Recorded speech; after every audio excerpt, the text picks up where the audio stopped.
What's going on, you guys? This is Aaron from Departures Capital and welcome to the video.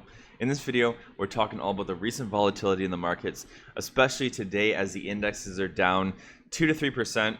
We're going to be talking about the possibility of a market crash, what could cause it. And I wanted to say it's almost like we've been numb to the possibility of a market crash with all the stimulus, the recent rally and the recovery. And I think that this is something, or at least an idea, that we should revisit, potentially think about it, in order to position ourselves for the coming volatility if there is going to be any more. So hope you guys enjoyed this video. These are your market minutes, so we're going to be recapping our favorite sectors, taking a look at our favorite stocks. And we do have some discounts today, so if you were sitting on the sidelines waiting for a potential time to buy this week, today could be an interesting time to take a look at it, guys. So let's get straight to it. Last but not least, if you do support me, the channel, and all the videos, then I kindly ask for two quick things. Of course, that first thing is to explode that like button. Takes just 1 second of your time, and it helps my videos so very much, along with if you are a new viewer to the channel. You haven't had a chance to subscribe yet, but you appreciate videos just like this one, of course, then don't forget to cash that subscribe button and ring the market bell for notifications. And let's get straight into this video. So first thing I wanted to talk about in this video today, guys, was the drop in the markets, and we are seeing the Dow down 3.18, the S&P down 2.7, and then even the NASDAQ down 2.6. Now we will get into commodities a little bit later on, but I wanted to say gold is flat and holding steady at about $1,903 per ounce. So gold faring a lot better than the indexes, and it's definitely getting that safe haven bid today. So we're going to check in on a couple things. I just want to read the quick headlines. So Wall Street tumbles as cases soar, stimulus hopes fade. So that's kind of what I thought. The longer it takes for stimulus to get approved, if we get approved before the whole big political event, then of course the market's going to be happy. If not, we could see further declines. So the US stock decline picked up its pace on Monday afternoon, setting the Dow for its worst day in more than 7 weeks as soaring cases and a political deadlock over the next fiscal relief bill raised doubts about the fate of the economic recovery. And I think we'll get it. I think we'll get that stimulus, but it's just going to be a matter of time, and it could take a little while. Like I said, the longer it takes, that's not good. So let's get into comment of the day now, guys. So first I wanted to ask you, what are your thoughts on my Friday live stream? I have been live streaming every Friday now, and I'll continue to do it for the foreseeable future. Let me know what you think. I will live stream every Friday in the middle of the day. All right, guys, and I'll give you a couple quick seconds to drop a comment below and let me know how you're positioning yourself for this market volatility. Do you think the market's going to tank completely? Do you think we're going to get another crash? Do you think this is just another blip in the radar before we head higher? Let me know how you're positioning yourself. Are you buying stocks? Are you raising cash? Or are you selling? Let me know, and let's get straight into comment of the day. First comment of the day goes to Garrick. Answer to Fosterville is simple, and you say the same thing all the time. Any stock that goes up that fast will come down as a general rule, but obviously not always. Always take your profits when a stock goes parabolic. Hope you are well. So yeah, I think that's why Fosterville is declining. Also for a couple reasons. They are voting on that SpinCo, Leviathan SpinCo very soon. We'll have some more updates regarding Fosterville, and they should have, more drill results. They just got a bunch of permits. So the stock is falling yet again today, and I'll be letting you guys know exactly when I'm planning to buy it again, because I am planning to buy it again, but I do want to be patient with this one. And of course, if you guys do want a full window into my public portfolio, check out our full access insider group, just $10 a month or $100 a year, and you get all that information. So check it out, guys. I will be starting the next month, so November, with our new report, our full portfolio update, and all the trades we made, along with every single private video that we do on the week. Second comment of the day goes to Fred Frond. Honestly, I don't think we need to see the price go up much more, even though I believe it will. I believe that when earnings come out for the third quarter, we will find that a 1900 USD price and a low oil price will make profits for companies with mines, with good accessible deposits, profitable. And I totally agree with that. At 1900, the majority, if not all these gold companies, are pretty much making a lot of money. But if gold went to 2500 or 3000, they'd be making even more money. Equity prices would be higher, but I definitely do agree with that. Even $1,800 to $2,000 gold, I've said for the longest time, is awesome. Gold companies are going to make money, exploration companies, it's economically feasible for them to explore, especially if it's high grade. High grade adds a layer of insurance, and that's why I like high grade gold and silver exploration companies and mining companies, so keep that in mind as well. Last comment of the day goes to Juznik. I must be crazy, but I'm all in on precious metal mining stocks. Don't care if I lose all my money, just want to buy my freedom. I think we're very close to a dollar collapse. Also, if Biden wins, I think it could trigger something big. Thanks for the content, man. And yeah, we'll see what happens, but I definitely have beefed up my positions in the precious metal sector. So guys, let's get into the next thing. The next thing is departure of stocks. The channel is growing nicely, and I wanted to thank everyone. Our last video did pretty good. I will be dropping a new video today on that channel. 3 cheap stocks that I'm looking to buy and I'm buying right now. So I feel those videos do really well, not just because you guys like cheap stocks, but just because as the markets move, we see discounts, and we got to take advantage of that. So I'm excited to drop that video. Tune into the new channel for that. And we've got 3 interesting companies that we're talking about. Now, let's get into some quick news for Kitco, and then we'll talk all about, whether I think the markets could crash, what could happen, what's going to drive that, and a little bit of economic data for you guys that I've managed to dig up. So in terms of Kitco, the AM/PM roundup from Jim Wyckoff, gold futures are a bit firmer, while silver is modestly down midday. Precious metals saw limited buying interest to start the trading week as the US dollar posted moderate gains. So let's quickly take a look and see what's going on for the dollar. And I expect it to be in the green, just because whenever the markets sell off, investors go into cash. So we are seeing the dollar up 0.31%, but gold is actually holding on pretty steady at 1902. So it is down 0.12%, with silver down 1.34%. And if the dollar keeps on strengthening, then I do feel like it will put a stop to the gold rally, but we also might get some safe haven buying. So right now, gold, in terms of at least the commodity itself, is doing pretty well despite this volatility. So gold is a sea of stability as equities drop 2%, oil falls 3%. The gold market appears to represent a sea of stability Monday as prices hold above $1,900 per ounce. The gold market is holding steady. December futures last traded at 1906, relatively unchanged on the day.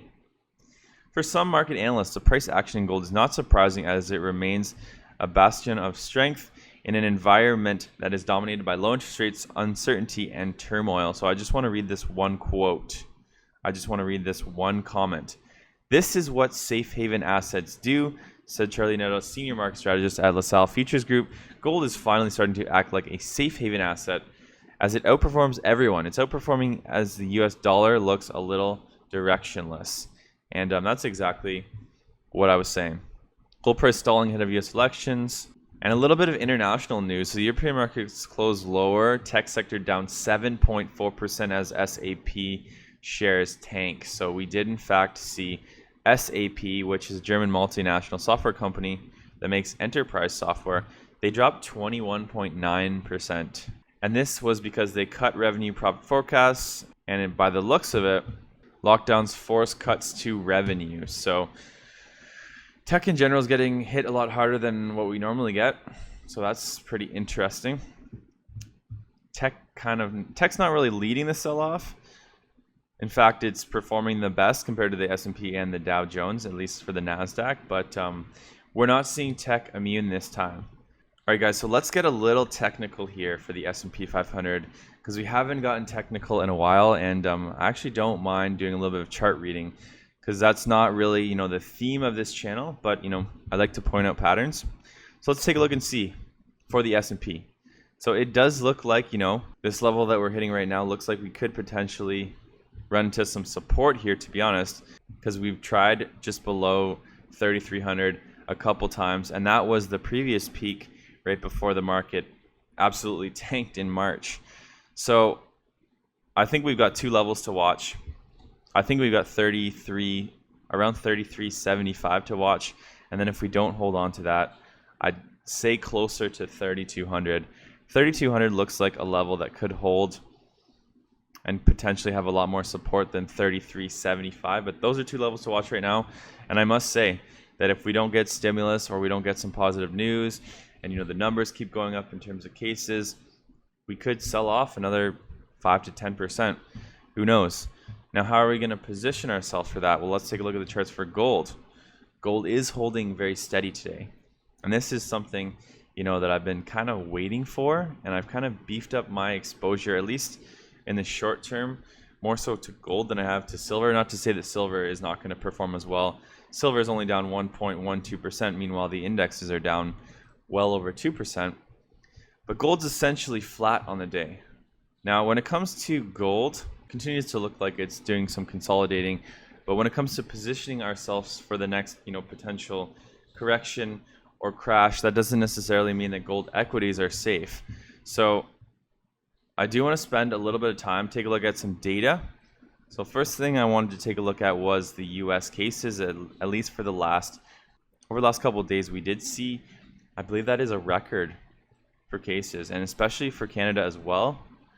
Over this past weekend, we saw Canada add 4,000 about a week or two ago. So the way it's trending, hopefully that's the peak. We'll see where it goes. Regardless, guys, life will have to go on. And I wanted to show you some statistics. These are statistics on how the Canadian market has performed the year after the US inauguration. So for the most part, the market has performed better. And I definitely think that, there's usually lots of volatility and uncertainty leading up to it. And then once we get through it, things tend to get better. So fingers crossed that happens this time. But, over the next week or two, I think we could definitely get some volatility. And I wouldn't rule out another, let's say, 5 to 10% drop on the S&P 500. And I'm being conservative. I'm not really being a bear, as I'm not really bearish. But another thing, and last thing I'm going to say before we dive into the charts and all of our favorite companies, what I think is happening right now is I think we're going to get what's called a K-shaped recovery. I've talked about this before.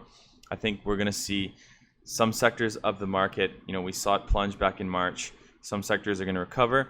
Other sectors are going to be permanently damaged and may never recover. So I really think that that's what's going to happen, and that is what's happening right now. In terms of how low are we going to fall, 3,200, maybe 3,000 if things get really bad. If we fall to 3,000, I think it would be a buying opportunity, just because after we get through this whole political event, then I do think that the markets will continue higher. And I think, some sectors of the economy, like I said, will be severely damaged, but other sectors will just carry on. So those are my thoughts. The way I'm positioning myself right now is definitely gold equities. I think there's going to be a tremendous rally in gold into the winter and then moving into the spring of 2021. So right now it's an interesting time. I'm going to continue to accumulate positions in the gold sector. And now let's take a look at some of our favorite stocks. And there's some deals on the market today, guys. So in terms of the first sector we're talking about, Ianthus, Body & Mind, FSD, and Aphria, the only 4 stocks in the green. We're seeing Ignite International Brands drop another 26%, followed by Tilray and KBev, 3 biggest losers. Now let's take a look at the dividend sector, and every stock is in the red. Biggest decliners, RioCan, Savaria, and National Bank. XLU, Brookfield, and Emera, 3 smallest losers. And once again, the utilities sector is a great spot to be right now, to position yourself for volatility, at least in my opinion. Of course, this video is not financial advice, but I do favor the utility sector, especially in periods of more uncertainty like we're getting right now. So let's take a look at the gold and silver sector. We're seeing a little bit of green. Alamos, Agnico Eagle, and Nova Gold, 3 biggest gainers. We are seeing, however, African Gold, Bonterra, Fosterville down 5%, Tourmalina down 4%, First Mining down 3%. So Fosterville is another one, and I'm trying to catch this falling knife, although that's not really, generally a good practice. But I've already invested quite a bit into the company, and I'll continue to pick up some shares, hopefully in the low twos if it does in fact fall a little bit further. At this point, I'm okay with that. If it falls to around $2, I'll probably pick up some more, to be honest, but that's just my strategy. I like to invest in the companies that, I believe in, and I've gotten to know management. For Fosterville, there's a lot going to be happening, so I'm okay with taking the risks, but once again, continue to diversify, and I will continue to diversify. And that's just one of the companies, that I've taken a liking to, and it hasn't gone my way so far. But fingers crossed we make a comeback. Let's take a look at the tech sector. In terms of tech stocks, we are in fact seeing MindMed decline 7%. So MindMed is pulling back today. Investors could be trimming their positions, taking some profits. The stock did have a nice run. So that's the thing. When the markets tend to sell off quite heavily, 2-3% on the indexes, you're going to see those stocks that have ran quite substantially probably take larger losses than the overall market, or stocks that haven't ran as fast. So if you were looking at MindMed, you were looking for an opportunity, now might be an interesting time to start to take a look at it. You know, I don't know if today is the day or which day is the right day, but if MindMed does drop quite a bit, then I might be tempted to pick up a little bit more. So last but not least, let's take a look at our broader 2020 watch list, and then that's it for the video. Tilray, Carnival, and Air Canada, 3 biggest losers. Air Canada is back down to $15 per share. Not sure if that thing will go below 10, but that was always my price target. I don't really intend to buy any, but if I was looking, that's kind of where I'd be looking. Sorry for all my peoples who own Air Canada right now. Kinross, AMD, and NEO, 3 biggest gainers / smallest losers. So guys, that's it for the video. Let me know how you are positioning yourself for this market volatility. That's it. Always remember, Departures Capital is for information, education, and entertainment purposes only. Don't buy or sell a stock because you heard it on here. Buy or sell a stock because you've done your research, you've done your thorough due diligence, and you're making your own personal investment decisions for yourself. This video is not financial advice. We'll see you guys in our next video.